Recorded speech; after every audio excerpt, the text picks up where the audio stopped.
Welcome to another Fireside Chat. And today we have with us Marydee Marchan. And I'm so happy that we're going to be talking about this. I learned last week or 2 weeks ago that Marydee is from Venezuela and I'm from Brazil. So we had a lot of things in common to talk about how our lives in our countries shaped the vision that we have for a better life for everyone there and everyone here too. So this is going to be wonderful to talk to you. Thank you, Marydee, for Thank being you. here. Thank you, Wagner. It's a Um, very pleasure to have the opportunity to do this with you. awesome, awesome. We are going to do it. But before we go on, let me just remind you a little bit about Unveiled. Unveiled is such a wonderful organization. It's Unveiled Bridging the Gap to Sponsorship is really a nonprofit organization dedicated to eliminating the barriers to career advancement. And the mission is to empower all underrepresented groups to move beyond being over mentored, to be sponsored and advocated for when it matters the most, which is when things are being discussed about the people who are underrepresented. So Unveil has been wonderful. I've been an advisor there from the beginning. This cohort, the cohort just ended their journey with us this semester, but we are starting another cohort. There is a lot of movement and a lot of events that you should be part of because we are a community trying to build a movement. And Sahana is the leader who has been putting so much effort into this. And she brought so many people together that I think we're making a difference. So, the best way to get involved, to be honest, is to become a member. So, if you go to Unveil, Bridging the Gap to Sponsorship, you can get a discount in participating in all these events by becoming a member. So try to become a member and talk to people about it. Let's elevate the status of our power because we all should be equitably able to gain opportunities in the workplace. So equity is really important to all of us. But today we are talking about three things that are so important. I was just talking to Marydee the other day, and we're going to talk about purpose, vulnerability, and actually mindset. Words that we hear a lot, but what it means for us to apply that in our real lives as leaders. And hopefully, this will help you too. So, Marydee, we have participants on the chat, and you put your questions on the chat because then we can open up to questions. But before we go there, I would love to ask you just what's your experience when we think about mindset? What's your experience about a mindset? How have you shaped yours, for example, as a leader? Thank you, Wagner. So I think one of the points that we have discussed in the team actually in Unveiled is how your mindset it has been built, of course, in your whole life, but then also how you can sometimes believe that the way that you think is gonna no change at all. I think as a researcher and to be part of R&D, I think has taught me in my career that you always can rethink about assumptions that you make about your life. So, and that has a name. Well, in all my career, I never thought that growth mindset had a name until I read the book. But that means that you can learn, that you are always work in progress, that you the mistakes or the how assertive you are doesn't define exactly that moment, but not the rest of your life. So you are always learning, and I think that I always, when I work with my team, I always, when they make a mistake, I said, "What did you learn?" Because at the end, that is what we are here in this world to learn and to grow. And that is a little bit of how I approach anything, including all the research that we do and I have done in my career. Yeah, you're a scientist, you're a researcher. I would love to hear, I think the audience too, your purpose. Sounds like your work is very aligned to your personal purpose. Can you tell us about what you do today and how you got there? Yeah, so I'm a chemical engineer by trade, and I have a master in food and chemical engineering. And my dad was a farmer. And I always used to say, I'm going to do something related to food. And I always was so excited to do anything. But anyway, in Venezuela, we only have one university that have food engineering. So I decided to go for chemical engineering. Little that I knew that it was so far away of what I was thinking. But I had the opportunity to move and then do my master in food engineering, and that is what actually the what a little bit of a pivot in my career, because I think also growing in a country and in a family that has diabetes, I was already thinking what I can do different. And of course, when you are a little kid, you want to be a doctor because it's what you see. But I realized that you can help people from different points. So that is how I decided, okay, then I'm gonna do my master in foods, and I have checked my career in that direction. So at the beginning of my career, I did work in a big food company, and then I had the opportunity to join a nutrition company when nutrition was no a fancy word in the food industry. And now I'm back to the food industry, but doing a combination of both food and nutrition, which is, I think, somehow with our specific plan, my brain was taking me to this place. So, to your point, yes, I think that since the beginning, I knew that I wanted to help people. I didn't know how, but my brain was taking me without planning officially, because I knew that nutrition will be something that will be needed eventually in food. And then now it's a big movement, and I have now almost 20 years of experience, and half of my career has been in nutrition and had in food. So which is, it makes me happy that I made the move. Nevertheless, sometimes people will say that my career has been crazy compared to other engineers. But to be honest, I have been happy all the way. So, and I think that is also another important thing for me, that when you do research and you do work in an area that you love and you are happy doing it, doesn't matter what people say about it, because that you have a specific purpose in your mind that you want to accomplish. That's wonderful. You're a member of these cohorts that we are just finishing up. And what you're saying is actually your mindset does relate to your purpose, because your mindset is a learner. You have a learning It's a mind. learner. So you allow yourself to learn as you went and brought you to where you are, and actually was exactly where you need to be. Totally. And I think another uh, portion is like, at early in my career, I was lucky enough to join a company that they were trying to make us think about what we really were. And sometimes you don't ask about that early in your career. You just go with the flow. Everybody's telling you, now you're going to be a supervisor. And you're like, oh, that is a shiny thing. Let's go to be a supervisor. But in that company, they really were trying to help us to understand, what do you really want?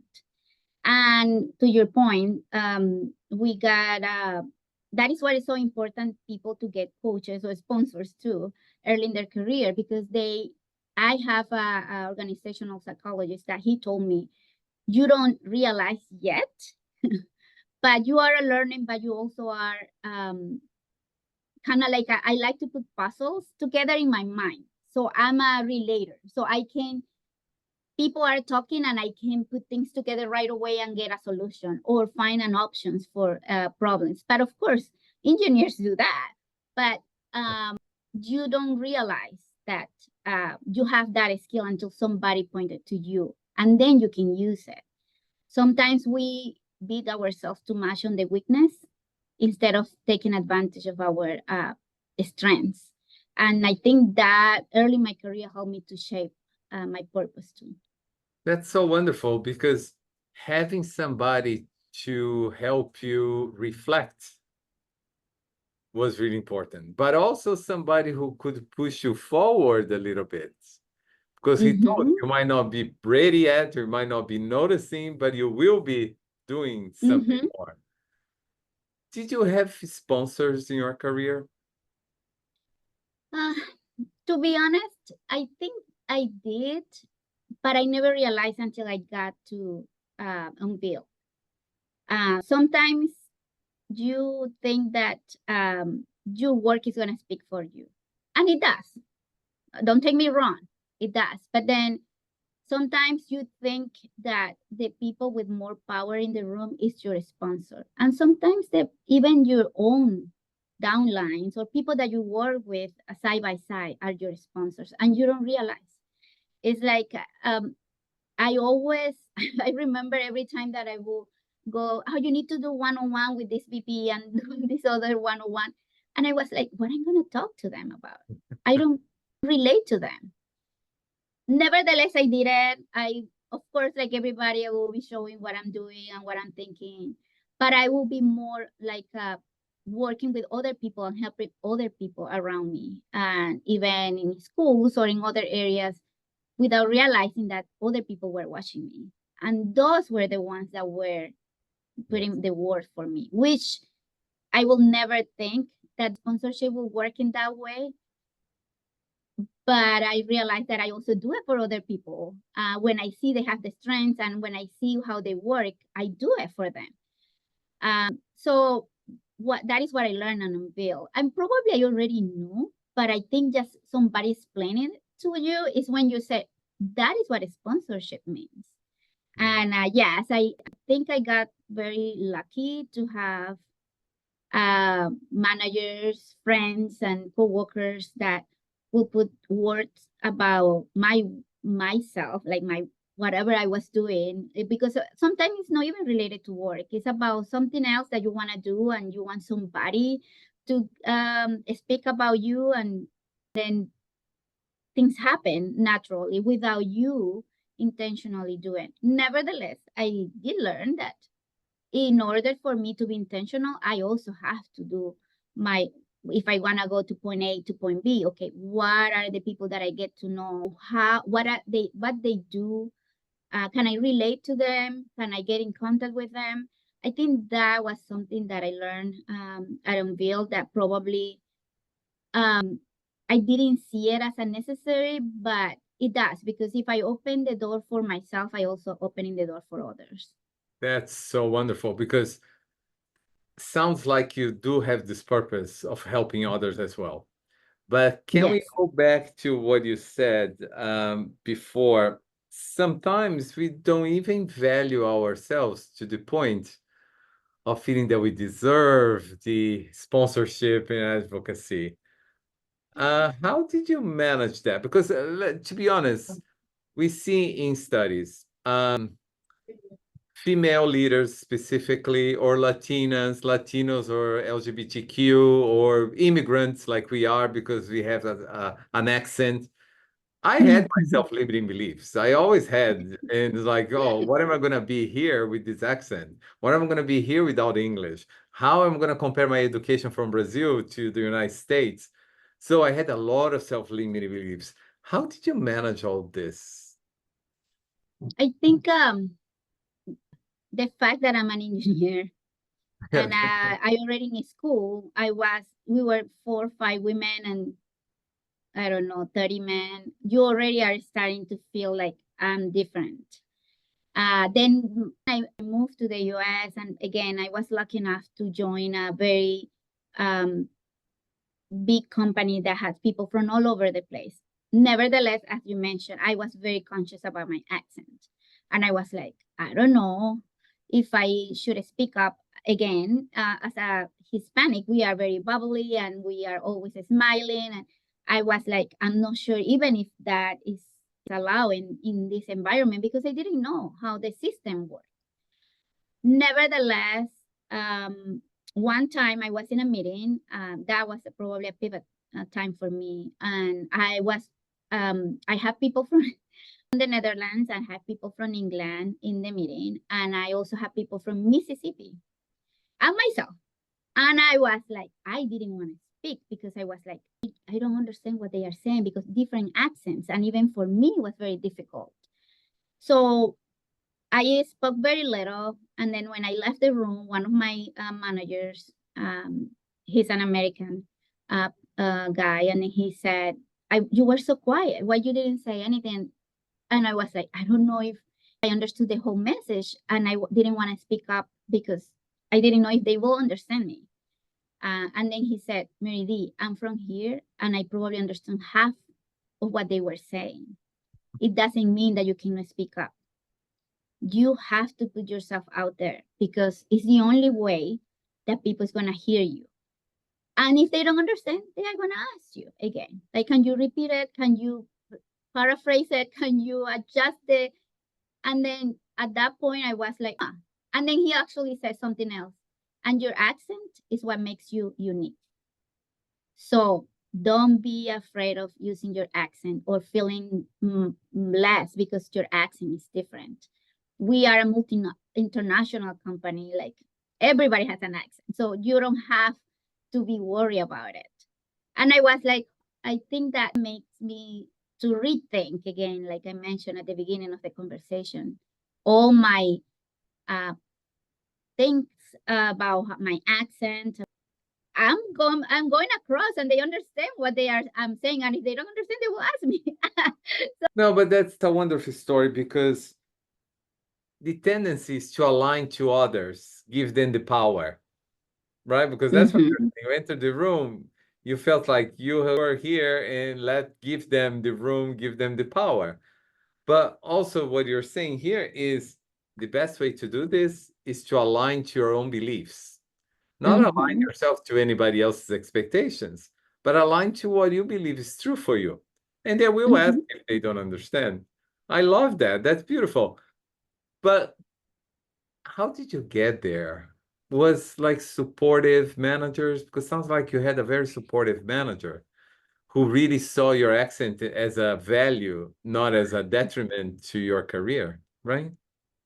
Yes, I always tell that to everybody, and that is why I'm so supportive of any women or minority that wants to grow. I was very lucky. My direct manager, she was from Taiwan, and then she's like, I'm getting emotional because she was so nice to me. She said, my English is so bad, but you are the way that you express what we are doing, it makes me feel good because I know that you are my voice. So in that point, I said, okay, I can be the voice for others too. So that was, I think, at the very beginning of my career, so important that sometimes, even not for you, sometimes are the voice of others. Yeah. And that is what I care so much about the people. And I tell them, you are so unique. Don't compare to anybody. You bring to the table who you are. And that is what is important. That is what we value. And that is why you are here. And I think that message, I got it so early in my career. I know everybody has it because sometimes I speak with some of my team members and they said, nobody has spoke to me like that before, or nobody has got the interest to make me grow in that direction. They always want me to show results instead of trying to understand what I want. And I think that is so important in people, minorities, or especially minorities, because you don't know. There is nobody like you in your family. There is nobody like you in the company. So you don't know how you fit in the whole system. So I think that is so important as a leader to make sure that we bring to people, like they have a value and they need to know it. That's so wonderful. Thank you for that story because those are the moments you never forget. No. Those are memorable moments, experiences that we never forget. And I think that's the way forward. If we can create those moments for others, would be such a wonderful way of Totally. supporting people, even when you're not there, because I think this memory keeps you going, doesn't it? It does, and that is what I tell them. I'm not preparing you to just to make a job. I'm preparing you for the rest of your career. And if I have to leave, you are gonna stay here, and then you are the one that I'm gonna drive the company, and you're gonna drive the change. But you need to know that you can do it. And it has been so interesting. My team is so unique because I have people that don't even have a bachelor's degree, and they are so smart. And sometimes they think that they cannot meet the standards, and you don't know how much I have to fight for them. But I want to make sure that they understand they have a value, and that is what's so important, that people understand their purpose. Once they understand their purpose, the sky's the limit. That's wonderful to hear. I want to remind those who are watching, if you are participants, send your questions on the chat, because we are going to have opportunities for questions and comments as well. Being that we are talking about the intersection of mindset, vulnerability, and purpose, what I'm hearing you say is that our role is to use vulnerabilities not to shame people, use their vulnerabilities to point to them their unique abilities and capabilities, makes them capable of achieving great dreams that they might not even know is possible. But the vulnerabilities are there, aren't they? We all have them. We all And have. what would you say to the women listening, especially the underrepresented women listening? How do you turn vulnerabilities into valuable experiences? I think I really read a lot about vulnerabilities from Brené Brown, but sometimes people have used vulnerability in the wrong way. They think that if you are showing everybody that your personal life completely, that is a vulnerable. Vulnerable can be as simple as if somebody, like, because we have team members that has family issues or challenges, that because all of us has family, and to share with them that you haven't gone through that, or I get what you are going through because of this and this. Probably it's not something that you're gonna have to voice for everybody, but to show to the specific person that needs that word, that is going to make the difference for them, because they are going to understand I'm being vulnerable because you are in a vulnerable situation. So here, both of us are in the same space. I'm going to show you that how brave I am to show you what I'm vulnerable as you are, but then you can also trust me. So I think that is so key in how vulnerability is important in leadership. And my boss, he's very unique.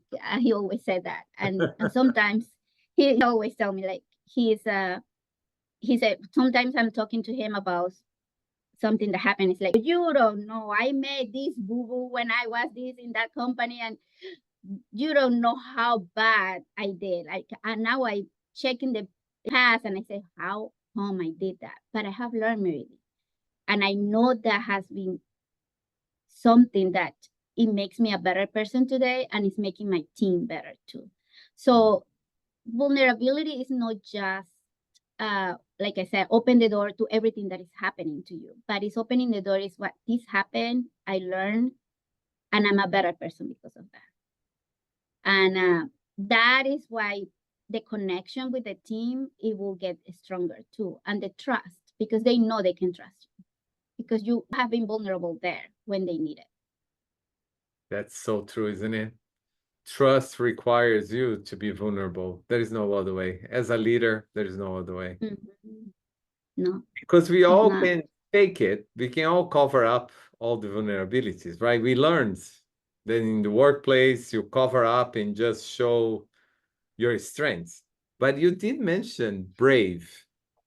So how do you tell people who feel vulnerable because they are in from a different country or at different stages of life, especially now in the workplace? Because like you said, so wonderful when you can respect everybody's ideas.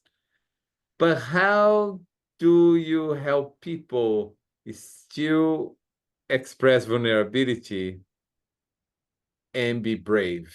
How did you learn to be brave and vulnerable? Going back to knowing yourself. If Mm. you know that who you are, that what you are doing is worth sharing, then you are brave. But you need to know who you are. Because if you are doing something because somebody else's expectation, because you are doing it to impress somebody, then you are afraid of failure. So that is against bravery. So that is why I think it's important for people to be to also as a leader to show bravery. Like I used to have also another leader that she used to say inside of this room, like when I had one-on-ones with them and with her, she will say inside of this room we can fight as much as you can and you can challenge as much as you can. Outside, I will fight for you. So I have your back. So I was like, she was teaching me to be brave because she was asking me to challenge her and to fight with her and not to be afraid of challenging the situation. But she was very clear with me when outside of this room, I will be brave for you. I will stand up for you. So that I tell my team the same. And I was like, I don't mind that you come to, and you sometimes you have to see they come to this room and it's like, I said, oh my God, what happened? You have to see their faces. It's like, why this is happening? Why? I do not agree. And I was like, I understand. Okay, let's talk about it. Then let's dissect the whole problem and see what we can do together and what I have to do for you too. So it's a team effort, being brave because some people I heard the other day, actually from Brené too, she said, oh, I thought that vulnerability is to create a safe space. But safe, what is safe for me, it might not be safe for you. Yeah. Because everybody has a different situation. So then I have to be side by side with them and say, I can be brave with you if you need to take the risk. I am here to back you up. And I think that is so important in leadership because we were talking in the beginning, you and I, about team leadership that is what is you are creating that brave environment. And how do you think things are changing now? Being that you are with your cohort, listening to other people's experience, do you think things are changing in the workplace? It's hard to know, but in the Unveiled team, I was very surprised, and I have shared that with some of my friends that were not part of the cohort, to hear from other women that they are going through the same challenges, regardless what company they are, it makes you feel that you are not alone. Number one, it makes you feel that we can do it together, that we can learn from each other. Nevertheless, I also feel the frustration that sometimes people just want to say, you know what, I don't want to fight anymore. But one of the things that we learn from each other is that if I drop the mic, if I leave the room, there is nobody else with like me in the room to help others that are coming behind. So that was a very interesting learning from all the leaders that we had the opportunity to talk to, saying that you need to do it for you, for your daughters, for your nieces, for the generations to come. If you drop the ball, who else is going to do it? And we have to do it. The change has to come from inside. But If we are not inside, who is going to help us? that's a really good point. Really good point. But you don't see major changes already happening. What's happening is that women and underrepresented minorities, I think, are becoming a little more confident in their value. Maybe that's what's changing, right? Yes, totally. I agree. I think we are realizing that we do have a value and we have a say. We can sit down on a chair and say, have an opinion. Another interesting thing that I learned is also depends in what area you are working on. It's different too. Like a lot of the team members were coming from the IT world, which is not too many women in leadership, and how they have been learning how to also play by the rules in order to stay. Yes. But also trying to find a place where they said, okay, now I got here, now I can play on my rules too.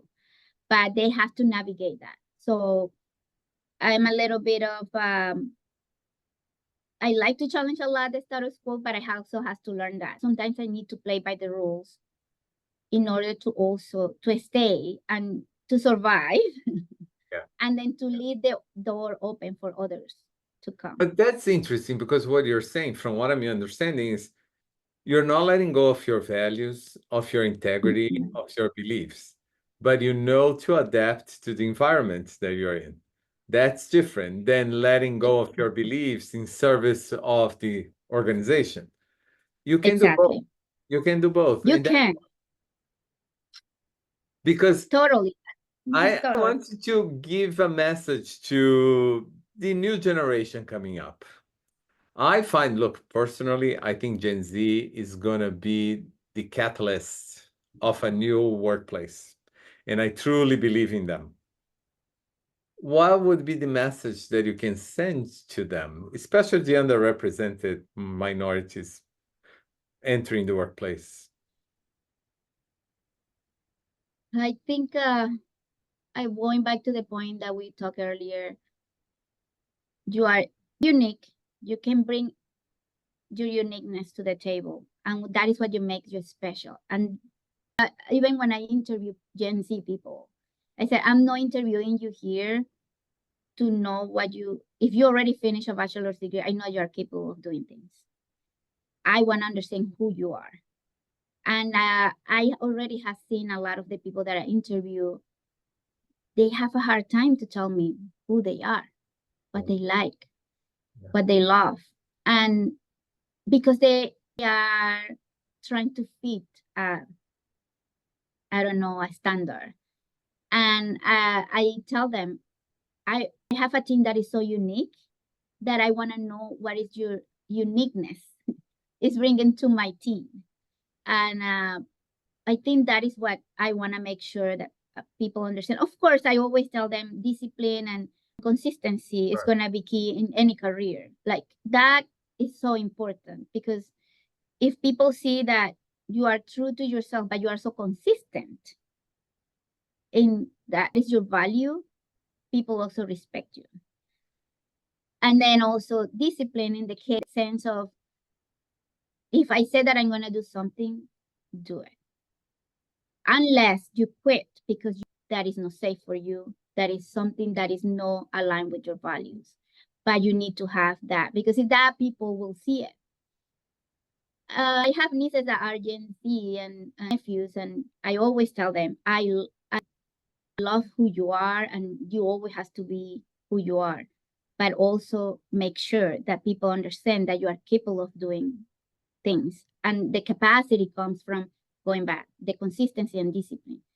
And it can look very different to you, because I can be consistent, disciplined, and I wake up every day at 5 and then go to, and then work until 10 and then sleep the whole day. Yeah. I don't care. But if you are consistent, I know that you are delivering what you said that you're going to do. That's so wonderful, because what I'm getting from your words too is that you expect this new generation to set new standards, because we need. Mm-hmm. But at the same time, we need to think about the collective well-being. Don't forget that you're not on your own. You enter the workplace, you are thinking about the community of your peers, the people who are there with you. I think that's a great message, because don't lose your authenticity, set new standards, because we need new standards, but don't lose sight that every action you take is impacting everybody else. Exactly. What do you think is the role of the leader today, especially for women who are leading? What do you think they need to be aware of and cognizant, because they have a role to play as well, right? Yes, and that is what I discuss with women that have kids or are helping.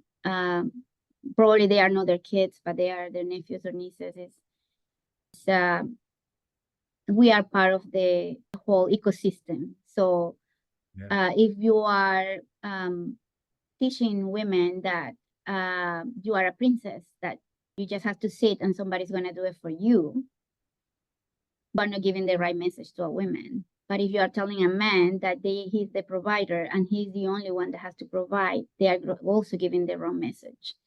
So I think I was lucky to be brought up like always with the idea that you get married or you decide to be with a partner is because it is a partner. You are both of are pulling the same in the same amount of percentage. Depends on the situation, of course, but it has to be an agreement. And that is what moms and aunts and cousins that are already at this level need to teach our next generation. Don't wait there to people to do it for you. Go and look for it and fight for it. But in the other hand, if you are a partner of somebody else, women or men, you also have to support them in their dreams too. And it's hard. I don't want to tell you it's something, but that is something that a conversation that you need to have. Yeah. If we put somebody else's dreams first or your first, somebody's gonna suffer. But if you agree, what I'm compromising and what you are compromising in order for both of us to go in the right direction that our dreams take us, then that is worth it. And I have one of my team members, she said, and I was surprised of the first probably 3 months, she said, I'm in the first one in my family that work in the area that I work. My mom has a stay-home mom. She doesn't understand. She thinks that I need to go to therapy because I just should have just kids. And I want to learn how has been your experience. And I was like, I said, do you want to have kids? Because that is the first decision. It's like, do you want to? Because if you want to, then you accommodate your life to what you want. But don't do it because your mom, your husband, or whoever is doing it for you. Have the conversation with your partner and then decide what do you want. In my case, I was like, it was okay if it's not or yes or not. I was very clear that I was a foreign person and I didn't have the support system around me.